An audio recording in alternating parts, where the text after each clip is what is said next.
마태복음 5장 4절의 말씀을 제가 읽어드리도록 하겠습니다. 애통하는 자는 복이 있나니 저희가 위로를 받을 것이며 아멘. 오늘은 애통하는 자의 위로라는 제목으로 말씀을 증거하고자 합니다. 안데르센의 동화 미운 오리 새끼는 다른 오리 아래서 껴 오리에게서 태어난 백조의 이야기입니다. 남다른 외모로 다른 오리 새끼들부터 미운 오리 새끼로 여김을 받게 되지만 정말 못생긴 게 아니라 우아하고 아름다운 예쁜 새끼 백조였습니다. 하지만 이 미운 오리 새끼는 오리들과 암탉들로부터 외면당하고 구박에 못 이겨 절망에 빠져 방황하다가 마침내 울타리를 넘어 도망을 치게 됩니다. 이때 새끼 백조가 가지고 있던 자신에 대한 정체성도 미운 오리 새끼였습니다. 다른 오리들과 암탉들, 자신을 둘러싸고 있는 이들이 자기를 향하여 드러내는 반응과 태도, 거기에 비춰진 미운 오리 새끼 같은 자신의 모습이 바로 자기에 대한 정체성으로 자리 잡고 있었던 것입니다.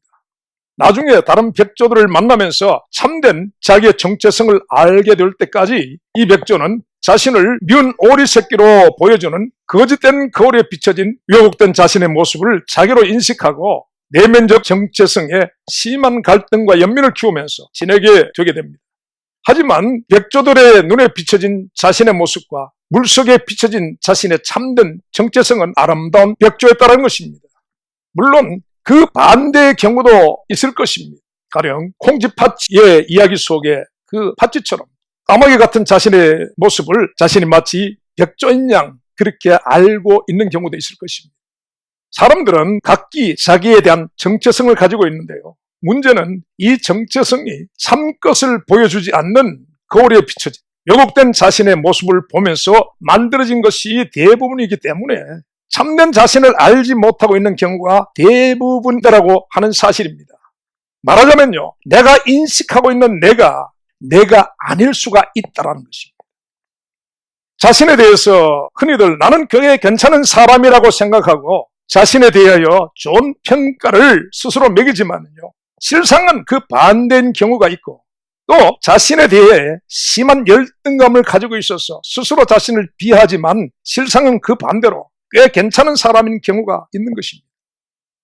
그래서 하나님께서는요, 이러한 인생들 하여금 왜곡되지 않는 우리들의 참된 모습을 볼 수 있도록 진리의 거울을 우리에게 주시게 됩니다. 여러분, 그것이 율법인 것입니다. 이 율법은요, 의로우며 참되신 하나님의 참된 거울이라는 것이죠. 바울이라는 사람이 자신이 의롭고 완전한 사람이라고 여기고 그렇게 살아왔던 사람이라는 것입니다. 바울의 원래 이름은 사울입니다. 큰 자라는 그런 의미인 것입니다. 그러나 여러분, 그가 거룩하며 의롭고 완전한 율법과 계명의 거울에 비춰진 자신의 참모습을 보았을 때 그는 큰 충격을 받습니다. 로마서 7장 9절 말씀에 전에 법을 깨닫지 못할 때에는 내가 살았더니 계명이 이름에 죄는 살아나고 나는 죽었도다 라고 그렇게 말하고 있습니다. 바울에게 이 율법과 계명의 거울이 자신을 비추어 주기 전에 그는 자신이 살아있는 자라고 생각했다라는 것이었습니다. 그러나 그 법의 거울에 비춰진 자신의 모습에서 자기는 죽은 자였다라는 것입니다. 원하는 바 선언하지 않고 원치 않는 바 악을 행하고 있는 자였다라는 것입니다. 그는 스스로 의를 행할 수도 없는 자였고 죄 아래 무기력하게 사로잡혀 있는 자였다라고 하는 것이었습니다. 여러분, 그는 과거 자신에 대한 자화상은 산 자였었는데 하나님의 거울에 비춰진 자신의 모습은 죽은 자였다는 것입니다. 그런 그가 탄식을 하였습니다. 오라 나는 공고한 자로다. 이 사망의 몸에서 누가 건져내라. 여러분, 이것은요, 진리의 비침을 받은 자에게서 터져나오는 탄식입니다. 그래서 이것을 성도의 탄식이라고 부르기도 합니다. 이런 탄식이 없는 이들은요, 아직 진정한 자신을 본 적이 없는 사람들이라고 말할 수 있습니다. 다시 말씀드리자면 참된 신자가 아닐 수 있다는 그런 말씀인 것입니다. 계시록 3장 17절 말씀에 라오디게아 교회를 향하여 주님이 말씀하십니다. 네가 말하기를 나는 부자라 부유하며 부족함이 없다나 네 공고한 것과 가련한 것과 가난한 것과 눈먼 것을 알지 못하도다 라고 말씀합니다. 여러분, 이 라오디게아 교회는요, 마지막 시대의 교회를 말씀하는 것입니다. 웅장한 건물과 수많은 교인들과 풍부한 헌금으로 자신들은 부유하고 부족함이 없다라고 하지만은요, 주님 앞에 드러난 실상은 진리기를 저버리고 파멸의 구덩이 속으로 걸어 들어가는 소경들이요, 자기 의에 더럽고 누더기 같은 옷을 걸친 가난한 자로서 가련하고 공고한 가운데 있었다라고 하는 것입니다. 라오디게아 교회는 이렇게 스스로에 대한 거짓된 자상을 가지고 있었음을 볼 수가 있습니다. 일그러진 거리에 비춰진 과장되고 왜곡된 모습에 스스로 쏟고 있었다는 그런 말씀인 것입니다. 스스로에 대한 자의식과 주님의 눈에 비춰지는 실상은 이처럼 다르다는 것입니다. 범죄한 아담은 하나님의 낯을 피하여 동산 숲을 속에 숨었습니다. 하나님의 명을 어긴 두려움과 벗은 몸에 대한 부끄러움 때문이었다는 것입니다. 네가 이것을 먹는 날에는 정령 죽으리라고 하시는 하나님의 그 명을 범하는 순간 그는 이미 죽은 자였지만은요, 그러나 자신은 그 자신의 죽어있음을 전혀 느끼지 못하고 알지 못하고 있었다는 것입니다. 그저 자신은 산자로 생각하고 그래서 하나님께 죽임을 당하지 않으려고 숯불 속에 숨었던 것입니다. 아담은요, 정령 죽으리라고 하신 하나님의 말씀에 비춰진 자신의 죽어버린 모습을 알지 못하고 결코 죽지 아니하리라고 하는 그렇게 속이는 마귀의 말에 비춰진 왜곡된 자신의 모습을 인정하고 받아들인 것입니다. 여러분, 이 마귀의 왜곡된 거울은 죽어있는 아담을 살아있는 것 같은 거짓된 모습을 만들어내어 아담을 속였습니다. 마귀가 주는 왜곡된 자식을 가지고 하나님의 낯을 피하여 그 숯불 속 어두움에 웅크리고 있는 아담에게 하나님의 음성이 들려집니다. 네가 어디 있느냐? 그 음성에 끌려 숯불 밖에 나간 아담은요, 자신의 죄 때문에 피 흘리며 죽임당하는 짐승을 보면서 자신이 산자가 아니라 죽은 자임을 보게 되었다는 것입니다. 여러분, 우리는요, 참된 거울에 우리 자신을 비추어 보아야 합니다. 잘못된 거울에 자신을 비춰보는 자는요, 잘못된 결과를 만들어내게 되고 잘못된 인생을 살 수밖에 없음을 이 아담이 보여주고 있다는 것입니다. 하나님은 이런 사람들로 하여금 자신들을 볼 수 있도록 두 가지를 주셨는데요, 그것은 거울과 또 하나 빛입니다. 여러분, 캄캄한 어둠 속에서 거울은 무용지물입니다. 요한복음 1장 4절로 5절 말씀이야. 그 안에 생명이 있었으니 이 생명은 사람들의 빛이라고 말씀하고 있습니다. 그리고 요한복음 1장 9절 말씀에 참빛 곧 세상에 와서 각 사람에게 비치는 빛이 있었나니라고 말씀하고 있습니다. 여러분, 거울이 율법이라면요, 그리스도는 복음의 빛이시라는 것입니다. 그것은 세상을 비추는 그리스도 안에 있는 생명이고 이 생명은 사람들의 빛이라고 말씀하고 있는 것입니다. 이 참빛은요, 하나님의 눈에 비춰진 우리의 참모습이 어떠함을 보게 하고 우리로 하여금 하나님의 진리와 생명을 보여주면서 하나님께로 나가는 길을 비추어 준다라고 하는 것입니다. 여러분, 이 빛의 조명이 없이 하나님께로 나갈 수 있는 인생은 없다라고 성경이 말씀합니다. 근데 여러분, 참으로 안타깝게도 세상은요, 이 빛을 환영하지 않는다고 했습니다. 자신들의 참모습을 드러내는 이 참빛을 세상은 기뻐하지 않는다라고 합니다. 요한복음 1장 5절 말씀에 빛이 어둠에 빛이 돼 어둠이 깨닫지 못하더라라고 말씀합니다. 그리고 1장 10절 말씀에 그가 세상에 계셨으며 세상은 그로 말미암아 지은 바 되었으되 세상이 그를 알지 못하였다라고 그렇게 말하고 있습니다.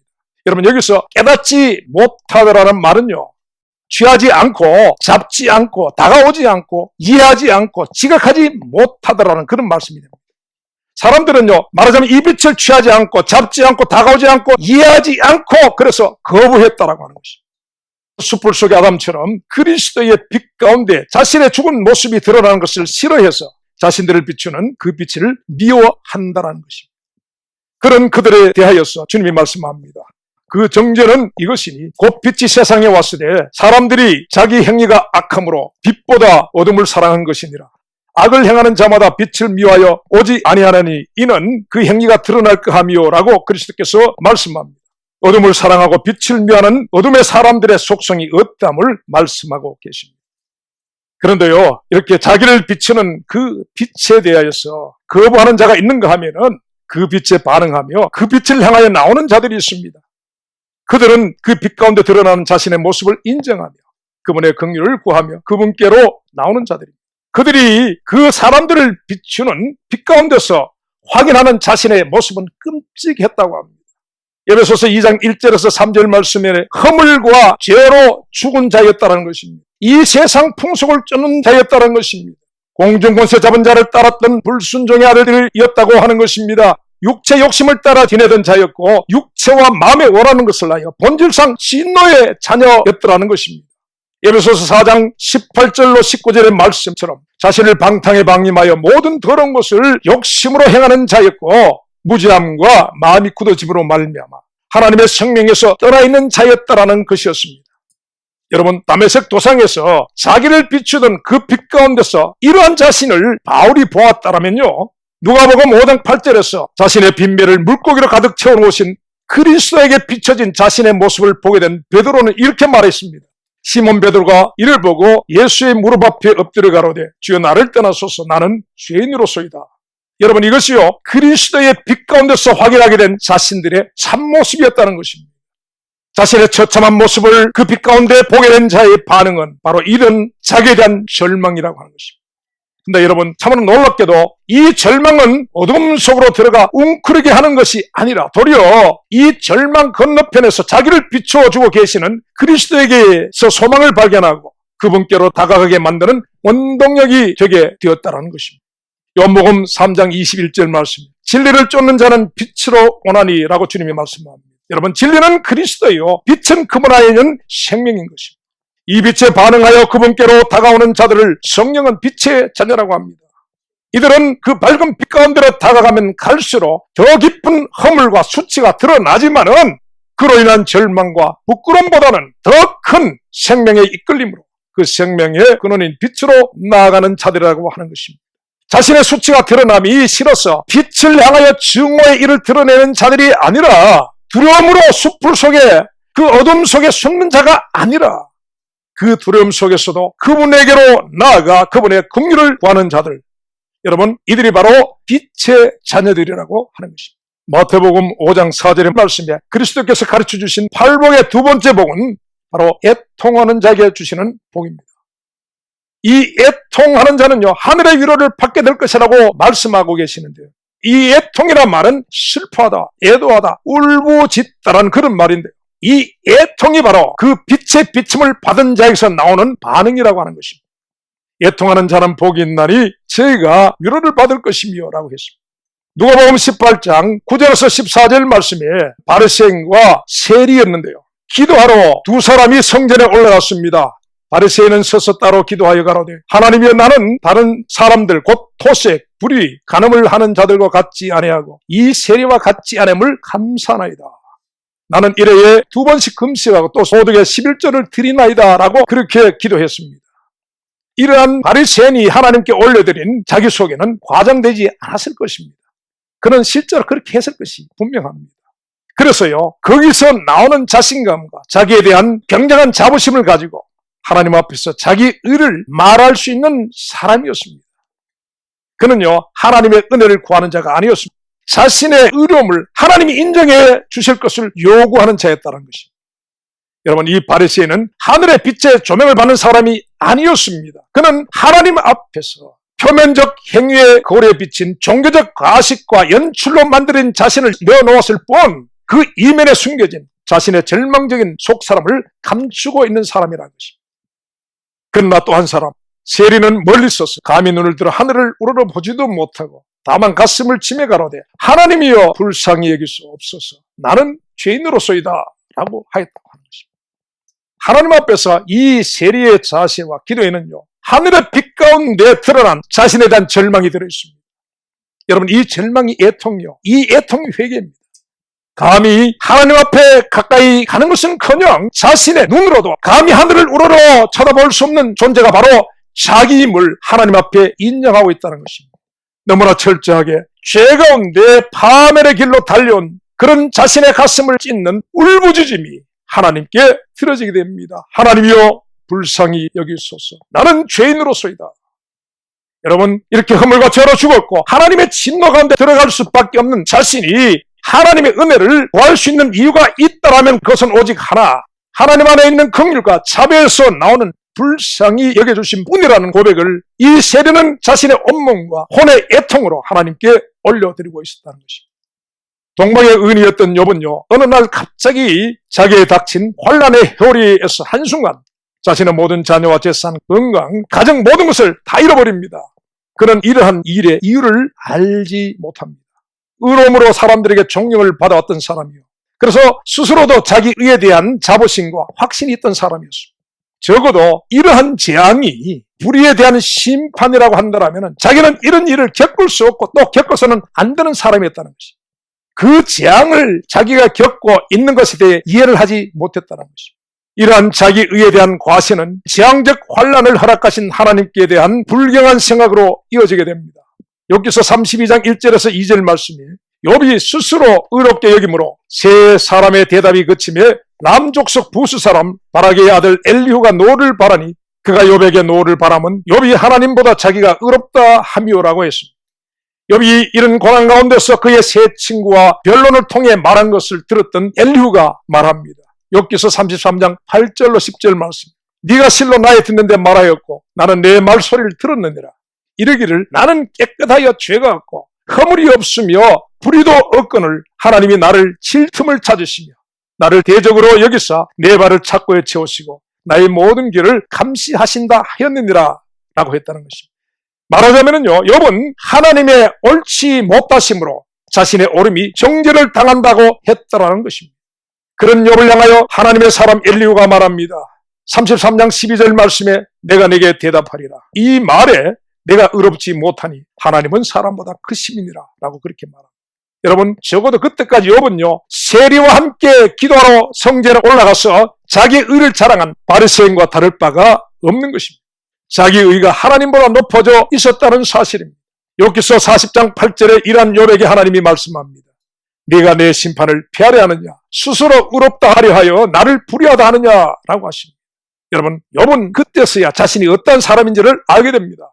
자기 의로 포장되어 감추어져 있어 자신도 알지 못하고 있었던 자신의 내면의 사람을 보게 되었다는 것입니다. 하나님을 향한 자기 안에 속 사람의 불의함을 깨닫게 되었다는 것입니다. 욥은 그 고난을 통해서 마침내 드러난 자신은 하나님의 의를 하나님보다 더 높이는 불의를 가진 자였다는 것입니다. 그는 의인이 아니었습니다. 그런 자신을 깨닫는 순간 욥은 즉시 자기 의를 자랑하던 바리새인의 자리에서 자신의 불의함을 애통해야 하던 세리의 자리에 서게 됩니다. 여러분, 우리가 욥기서를 보는 이유가 바로 여기에 있습니다. 욥기서 42장 6절 말씀에 그러므로 내가 스스로 한하고 티끌과 제 가운데서 회개하나이다. 욥의 회개의 고백인 것입니다. 만약에 욥에게 이런 고난이 없었다면요, 그는 자기 의로 멋지게 포장된 바리새인의 원조로 남았을 것입니다. 그러나 그 고난으로 그는 자기 안에 숨어있는 불의를 보게 되고 애통과 회개의 자리로 들어가게 된 것입니다. 그래서 이 욥의 고난은 그의 없담을 보여주는 하나님의 빛이라고 할 수 있는 것입니다. 그래서요, 이 빛 가운데서 자기에게 대한 애통이 있는 자는 복이 있는 것이라고 말씀합니다. 욥기서 42장 12절 말씀에 여호와께서 욥의 모년에 복을 주사 처음 복보다 더하게 하시니라고 했습니다. 여러분, 그에게 주신 하나님의 위로인 것입니다. 그리고 누가복음 18장에 감히 하늘을 우러러 보지도 못하고 가슴을 치며 애통하던 세리에게 주신 위로는요, 의롭다 하심이었습니다. 누가복음 18장 14절 말씀에 내가 너에게 이르노니 이 사람이 저보다 의롭다 하심을 받고 내려갔느니라 말씀하고 있습니다. 이 의롭다 하심은 하나님이 주시는 것으로 죄에 대해 애통하는 자에게 내리시는 하나님의 위로라고 하는 것입니다. 그리고 여러분, 그리스도의 그 빛 가운데서 자기에게 애통하는 자에게는 또 하나의 애통이 따라온다는 사실입니다. 먼저 애통은 자기를 인한 절망에서 나온 애통이라면, 여러분, 이 애통은 이런 절망적인 나를 위하여 당하셨던 그리스도의 십자가의 고난을 인한 애통이라는 것입니다. 요한복음 20장 1절에 예수께서 장사되신 무덤에서 막달라 마리아가 울고 있었습니다. 마리아가 울면서 주님의 무덤을 바라보고 있을 때 그곳에 나타난 천사들이 묻습니다. 여자여, 왜 우느냐? 그리고 그 무덤에서 부활하셔서 마리아에게 나타나신 그리스도께서 또 물으십니다. 요한복음 20장 15절 말씀에 예수께서 가라사대 여자여 어찌하여 울며 누구를 찾느냐? 죽임당하신 그리스도에 대한 애통으로 우는 자에게 위로의 주님이 찾아오신 것입니다. 여러분, 이렇게 주님의 빛 가운데 드러난 자신에게 애통하는 자들은요, 문득 자신이 주님의 기이한 아가페 앞에 서 있음을 보게 됩니다. 그 빛이 비추고 있는 중심에 나의 저가 되어 십자가에 죽어 계신 그리스도를 보게 되고, 그리고 그분의 죽으심 안에서 하나님의 귀한 사랑을 대면하게 된다는 것입니다. 아무런 의미를 부여할 수 없는 가치 없는 나를 위하여 절대적 가치를 지불하신 그분의 마음까신 사랑을 만나게 되게 되는 것입니다. 예수를 꼴짝이 마른 뼈와 같은 나를 위하여 하나님의 품속에 계신 독생자를 죽게 하신 하나님의 사랑입니다. 여러분, 성부는요, 성자에게 그 십자가를 요구하셔 성자는 그 성부의 뜻을 순종하셔서 기꺼이 십자가의 죽음을 받아들이신 것입니다. 이 일을 명하신 아버지의 사랑이라, 그 일을 순종으로 받아들이신 아들의 사랑이라, 저와 여러분의 지성으로 이해할 수 있는 사랑이 아닌 것 같습니다. 그래서요, 우리는 그 사랑을 이 세상에는 존재하지 않는 사랑 아가페라고 합니다. 이 아가페가 계시된 그 십자가 앞에 서는 자는요, 머리로 그 사랑을 이해하지 못하나 가슴으로 그 사랑을 느끼면서 그 가슴에서 터져나오는 애통이 있다는 것입니다.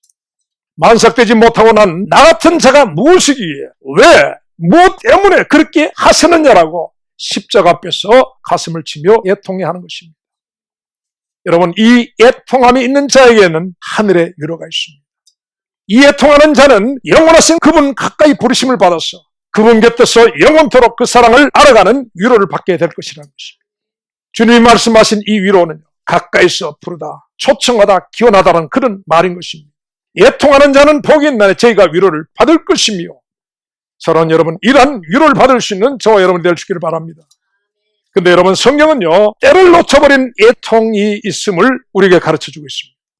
자기에 대한 애통과 그리스도에 대한 애통을 가졌지만 때늦은 애통이 있음을 보여줍니다.